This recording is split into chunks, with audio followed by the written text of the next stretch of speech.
नमो विघ्नराजाय सर्वसौख्यप्रदायिने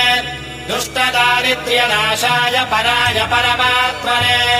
लम्बोदरम् महावीर्यम् नागयज्ञोपशोभितम् अर्धचन्द्रधरम् देवम् विघ्नव्यूहविनाशनम् सर्वसिद्धिप्रदोऽसित्वम् सिद्धिबुद्धिप्रदो भवः किञ्चिदार्थप्रदस्त्वन्तम् सततम् मोदकप्रियः सिन्धूरारुणवस्त्रैश्च पूजितो वरदायकः इदम् गणपतिस्तोत्रम् यः पठेद्भक्तिमान् नरः तस्य देहम् च गेहम् च स्वयम् लक्ष्मीर्नमुच्यते। शिवाय हे जगदाता नमः शिवाय शम्भो शङ्कर नमः शिवाय गिरिजाशङ्कर